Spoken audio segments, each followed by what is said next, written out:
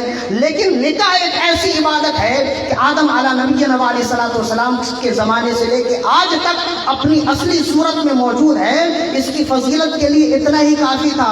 اس کے بعد حضرت علامہ شامی رحمۃ اللہ علیہ نے فتاوی شامی میں ارشاد فرمایا کہ لیسا لنا عبادت شرعت من عہد آدم الی الآن حتی تستمر الی الجنہ النکاح والایمان، فرمایا کہ دو عبادت ایسی ہے کہ آدم علی نبینا علیہ الصلوۃ والسلام سے لے کے آج تک موجود، اور حتیٰ کہ کوئی شخص جنت میں جائے گا تو جنت میں کوئی عبادت نہیں ہے سوائے نکاح کے، سوائے نکاح کے اور ایمان کی، کلمہ طیبہ کے، کوئی عبادت نہیں ہے۔ خود قرآن مجید کی آیت ہے نا وَزَوَّجْنَاهُمْ بِحُورٍ عِينٍ، جنتیوں کا ہم نکاح کروائیں گے، تو کوئی دوسری عبادت ایسی نہیں ہے۔ جنت دار العمل نہیں ہے، دار الجزا ہے۔ وہاں یہاں آپ نماز پڑھیں گے تو وہاں نماز کا ثواب ملے گا، یہاں آپ روزے رکھیں گے وہاں روزوں کا ثواب ملے گا، یہاں آپ حج کریں گے، اعمال صالحہ کریں گے وہاں اس کا اجر ملے گا، ثواب ملے گا۔ یہ دار العمل ہے اور وہ دار الجزا ہے۔ کوئی عبادت جنت میں نہیں ہے، اگر کوئی عبادت ہے تو وہ نکاح ہے۔ کیا اس کی فضیلت کے لیے یہی کافی نہیں ہے؟ لہذا جب اس کی ایسی فضیلت موجود ہے تو اس عبادت کو بطور عبادت کی طرح سمجھا جائے، اور سمجھنے کا مقصد کیا ہے، جس طرح سے رسول اللہ صلی اللہ علیہ وسلم نے نکاح کرنے کا حکم دیا ویسا ہی نکاح کیا جائے، اور جس انداز میں رسول اللہ صلی اللہ علیہ وسلم نے ہمیں نکاح کرنے کا حکم دیا ہے اسی انداز میں کیا جائے۔ نکاح کرنے کا حکم رسول اللہ صلی اللہ علیہ وسلم نے کس انداز میں دیا ہے؟ شریعت میں نکاح 6 چیزوں کا نام ہے۔ شادی، شریعت میں شادی 6 چیزوں کا نام ہے۔ شادی میں 6 چیزیں ہیں جو شرعی ہیں، اس کے علاوہ کوئی چیز یا تو وہ غیر شرعی ہوگی یا وہ غیر مناسب ہوگی، یہ بے فائدہ ہوگی۔ 6 چیزیں ہیں، اب آپ انگلی میں گن لیجئے۔ 2 فرض ہیں، 1 واجب ہے، 3 سنت ہے، اس کے علاوہ 7ویں کوئی چیز نہیں ہے۔ شادی میں 6 چیزیں ہیں، اس کے علاوہ 7ویں کوئی چیز نہیں ہے۔ 7ویں جو چیز آپ داخل کریں گے یا تو وہ گناہ کی چیز ہوگی یا بے فائدہ ہوگی۔ سب سے پہلی چیز، 2 فرض کیا ہے؟ ایجاب و قبول، ایجاب و قبول، سب سے پہلی چیز ایجاب و قبول۔ لڑکے یا لڑکی، ایجاب و قبول کے لیے ضروری نہیں ہے کہ لڑکے سے ایجاب کیا جائے اور لڑکی سے قبول کیا جائے، یا لڑکی سے ایجاب کیا جائے لڑکے سے قبول کیا جائے۔ ان میں دونوں میں سے کوئی ایک کہے میں نے تم سے نکاح کیا، دوسرا کہے میں نے قبول کر لیا ہے، یہ ہے ایجاب و قبول۔ سب سے پہلا فرض یہ ہے، ایجاب و قبول فرض ہے۔ اور دوسرا فرض کیا ہے؟ کم از کم نکاح میں 2 گواہ ہوں۔ اسے فرض بھی کہہ لیجئے یا آپ شرط کہنا چاہیں تو شرط کہہ لیجئے، بہرحال یہ فرض کے قائم مقام ہے۔ کم از کم 2 گواہ اس میں ہونی چاہیے۔ یہ 2 فرض ہیں، ایک ایجاب و قبول اور دوسرا 2 گواہ، یہ 2 فرض ہیں۔ اور اس کے بعد ایک واجب کیا ہے؟ ایک واجب ہے مہر، مہر واجب ہے نا، قد علمنا ما فرضنا علیہم، قرآن مجید کی آیت ہے، مہر واجب ہے۔ دو فرض، ایک واجب اور تین سنت کیا ہے؟ سب سے پہلی سنت ہے خطبہ دینا، دوسری سنت ہے چھوارے تقسیم کرنا۔ بعض روایات میں موجود ہے کہ رسول اللہ صلی اللہ علیہ وسلم کسی کا نکاح پڑھاتے تو سامنے چھوارے ہوتے تو آپ اس طرح سے پھینک کر تقسیم کرتے، باعزت طریقے سے، یہ خوشی کا اظہار ہوتا ہے۔ لیکن امام بیہقی رحمہ اللہ نے اس کے تین طرق بیان کیے ہیں، فرمائے تینوں طرق ضعیف ہیں، لہذا بہتر یہ ہے کہ ہاتھوں ہاتھ دیا جائے، پھینک کر نہ دیا جائے۔ لیکن اگر کوئی پھینک کر بھی دیتا ہے تو اس پر اعتراض نہ کیا جائے۔ بہرحال یہ بھی ایک سنت طریقہ ہے۔ ایک سنت تو خطبہ دینا، دوسری سنت چھوارے تقسیم کرنا، اور تیسری سنت ولیمہ کرنا۔ بس یہ 6 چیزیں ہیں، 2 فرض، 1 واجب، 3 سنت۔ اس کے علاوہ آپ شادی میں جن چیزوں کو بھی شامل کریں گے وہ یا تو گناہ کا کام ہوگا یا وہ بے فائدہ ہوگا۔ کتنا آسان شریعت نے ہمیں دیا ہے ضابطہ، کتنا آسان شریعت نے ہمیں نکاح کا طریقہ بتایا ہے، اور ہم کس قدر دشوار بنائے چلے جا رہے ہیں اسے۔ ہم نے کیا کچھ اس میں نہیں ڈال دیا ہے۔ جس قدر انسان اس میں منہمک ہو رہا ہے، جس قدر انسان اس کو مشکل سے مشکل ترین بنا رہا ہے، تو اس کا رد عمل کیا ہو رہا ہے؟ ہر عمل کا رد عمل ہوتا ہے نا، تو اس کا رد عمل یہ ہو رہا ہے کہ اب لوگ شادی اور نکاح کی جانب کم جاتے ہیں، برائی کی جانب زیادہ جاتے ہیں۔ لہذا وہ لوگ خوش قسمت ہیں جو اس عبادت کو عبادت کے طریقے پر کرتے ہیں۔ جب وہ اس عبادت کو عبادت کے طریقے پر کرتے ہیں تو پھر اس کی برکتیں بھی سامنے موجود ہوتی ہیں۔ آج اللہ رب العزت ہر ایک کے گھر کو آباد رکھے، شاد رکھے، بنائے رکھے، ہر ایک کا گھر بنائے رکھے، لیکن آپ بھی اسی معاشرے میں رہتے ہیں۔ آپ بتائیں کہ سب سے زیادہ طلاق کا معاملہ کیوں ہو رہا ہے، خلع کا معاملہ کیوں ہو رہا ہے؟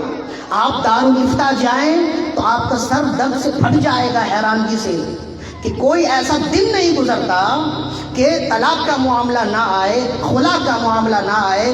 کسی وکیل سے پوچھیے، ہم نے 2-4 وکیلوں سے پوچھا کہ عدالت میں سب سے زیادہ مسئلہ کس بات پر آتا ہے، تو انہوں نے کہا طلاق اور خلا پر یا پھر وراثت پر۔ اس کے علاوہ بہت کم مسائل ہیں جو عدالت میں قانونی کارروائی کے طور پر آتے ہیں یا دارالفتہ میں۔ اس کی کیا وجہ ہے کہ اکثر و بیشتر طلاق کے معاملات ہو رہے ہیں؟ اس کی وجہ ہم جو جانتے ہیں، اس کے کئی وجوہات ہو سکتے ہیں۔ سب سے پہلی وجہ یہ ہے کہ جس کام کا آغاز اللہ اس کے رسول کو ناراض کر کے ہوگا اس میں کبھی برکت نہیں آئے گی۔ آپ دیکھیں ہمارے ہاں شادی کے موقع پر کیا ہوتا ہے، صبح سے لے کے شام تک اللہ کی نافرمانی کی جاتی ہے، بد نگاہی کا معاملہ ہے، مخلوط اجتماعات ہیں، عورتوں اور مردوں کا ایک جگہ جمع ہونا ہے، گانے کی تھاپ پر ناچنا ہے، یہ سب کچھ ہوتا ہے۔ اور پھر آخر میں کیا ہوتا ہے؟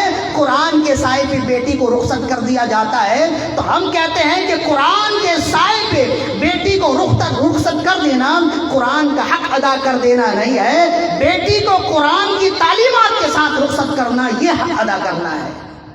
اگر آپ بیٹی کو قرآن کے تعلیمات کے ساتھ رخصت کریں گے تو وہ گھر بسانے والی ہوگی، وہ صبر و ضبط والی ہوگی، وہ قناعت پسند ہوگی۔ ایسا کیوں ہوتا ہے؟ اس کی وجہ یہی ہے کہ جس کام کا آغاز اللہ اس کے رسول کی نافرمانی سے ہو اس میں کبھی برکت نہیں آئے گی۔ تو بہت ہی صاحب برکت ہیں اور صاحب سب داد و تحصیل ہیں وہ لوگ جو اپنے گھر کا آغاز، شادی کا آغاز، نکاح کا آغاز اللہ اس کے رسول کے ذکر سے کرتے ہیں۔ اور ہم امید رکھتے ہیں کہ چونکہ اس کام کا آغاز اللہ اس کے رسول کے ذکر سے ہوا ہے تو اس میں اللہ رب العزت ضرور برکتیں عطا فرمائے گا۔ لہذا میرا پیغام یہ ہے کہ اپنے یہاں کے ماحول کو، آپ نے دیکھا ہے نا ایک رجگا وہ بھی ہوتا ہے جو اکثر گلیوں میں ہوتا ہے۔ اکثر ہمارے ہاں تو اگر خدا نہ خواستہ مسجد کی گلی میں کسی کی شادی ہو جائے تو امام اور مؤذن کے لیے سونا مشکل ہو جاتا ہے۔ ائمہ اور مؤذنین حضرات وہ رات جلدی سونے کی کوشش کرتے ہیں تاکہ صبح اپنی ذمہ داری ادا کر سکے نا، ان کے لیے مشکل ہو جاتا ہے۔ انسان کو غیرت نہیں ہوتی کہ وہ عام جگہوں میں تو کرتا ہے، اللہ کی نافرمانی کرتا ہے، گانوں کا اہتمام کرتا ہے، ناچ گانے کی محفل سجاتا ہے، لیکن اسے کم از کم مسجد دیکھ کے تو غیرت ہونی چاہیے۔ لیکن مسجد کے دروازے کے پاس بھی وہ کرتا ہے، مسجد کے اطراف میں بھی کرتا ہے، حتیٰ کہ اس کے لیے اگر مسجد نہ بھی ہو تو کیا یہ ضروری ہے کہ گلی میں ہر شخص صحت مند ہے؟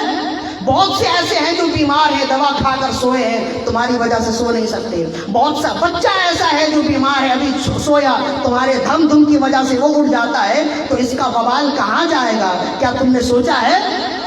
لہذا اس پر غور کرنا ضروری ہے۔ بالخصوص وہ لوگ جو مساجد کے اطراف میں رہتے ہیں، ان کے لیے مساجد کے تقدس کا خیال رکھنا عام لوگوں کے مقابلے میں زیادہ ضروری ہے۔ کیا ہی خوب لوگ تھے۔ حضرت ثابت البنانی رحمہ اللہ کے بارے میں امام ابو نعیم نے حلیۃ الاولیاء میں لکھا، فرماتے کہیں سفر پر جا رہے ہوتے نا، راستے میں جتنی مسجد آتی ہے ہر مسجد میں 2 گانا نماز ادا کرتے۔ راستے میں جتنی مسجد آتی ہے ہر مسجد میں ٹھہرتے، وضو فرماتے، 2 رکعت نماز پڑھتے، پھر آگے جاتے۔ آپ کے مریدین کہتے ہیں کہ 1 ہفتے کا سفر 1 مہینے میں طے ہوتا۔ مساجد تو اس زمانے میں بھی تھی نا راستے میں، تو عرض کرتے ہیں کہ حضور سیدھے سیدھے چلیں، اگر فرض نماز کا وقت ہو گیا تو مسجد میں جائیں، نماز پڑھ لیں۔ یہ کیا ہے کہ آپ ہر وقت جو بھی مسجد سامنے آ جائے، راستے میں پڑ جائے، آپ اس مسجد میں جا کے نماز پڑھتے۔ فرماتے کہ مجھے حیا آتی ہے کہ اللہ کا گھر سامنے ہو، سجدہ گاہ سامنے ہو، اور میں بغیر سجدہ کیے چلے جاؤں، مجھے حیا آتی ہے۔ اس وجہ سے میں ہر مسجد میں سجدہ کرتا ہوں، اپنے سجدوں کے نشان چھوڑتا ہوں۔ یہ لوگ تھے، ایسے ہی لوگ ہیں۔ جب مرتے ہیں تو مرنے کے بعد کئی سالوں کے بعد امام محمد بن حسن الشیبانی،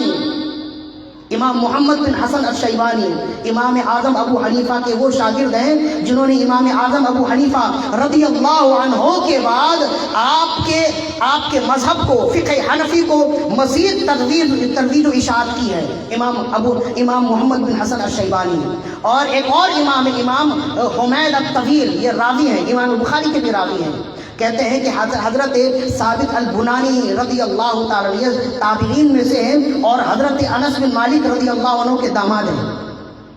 حضرت ثابت البنانی کہتے ہیں کہ 1 سال کے بعد ان کی قبر کے پاس کسی کی قبر کھودی گئی، اور وہاں جب مسجد کو ڈالا گیا تو مسجد کو ڈالنے کے لیے امام محمد بن حسن اترے اور امام حمید طویل اترے۔ امام سیوطی نے اس کو لکھا ہے، دونوں اترے، جب مسجد کو قبر پہ رکھا تو حضرت ثابت البنانی رضی اللہ تعالی عنہ کی قبر کی ایک اینٹ کھل گئی۔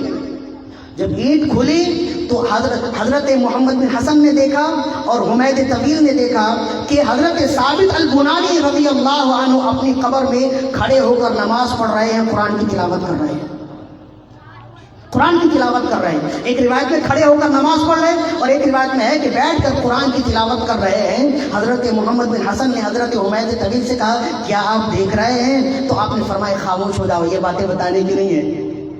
تو آپ اترے، پھر قبر سے باہر آئے، جو کام تھا وہ کیا، پھر ان کے گھر گئے، ان کی بیٹی سے پوچھا کہ آپ کے والد گرامی کا کیا عمل تھا کہ آج ہم نے ان کی قبر میں دیکھا کہ 1 سال کے بعد بھی وہ قبر میں بیٹھے قرآن پڑھ رہے ہیں، اور جیسے دیکھا کہ یہ ہمیں دیکھ رہے ہیں تو اشارہ کیا کہ اینٹ اپنی جگہ لگا دو۔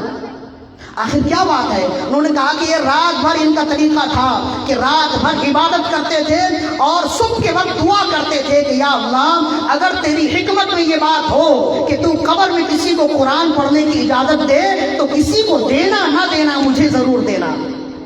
تو کہتے ہیں یہ ان کی عبادت کی برکت ہے کہ آج قبر میں یہ قرآن مجید کی تلاوت کر رہے ہیں۔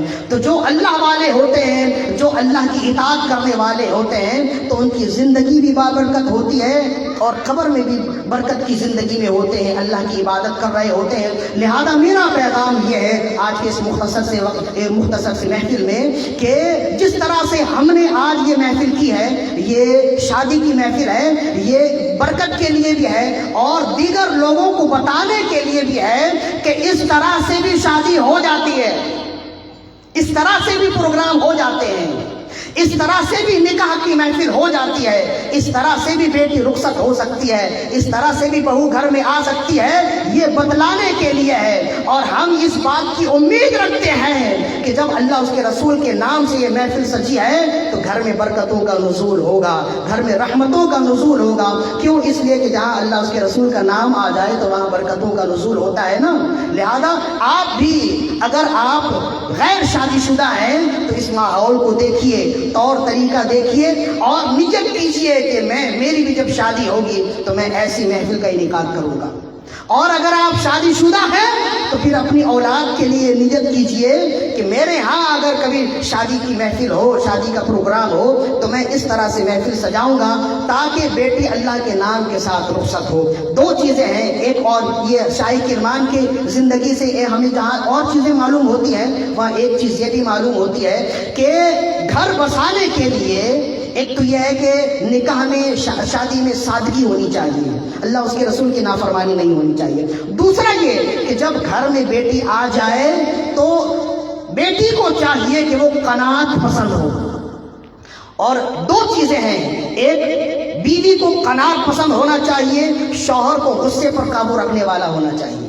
جب یہ دو چیزیں ہوں گی گھر آسانی کے ساتھ چلے گا اور ترقی کرے گا اور نبھ جائے گا۔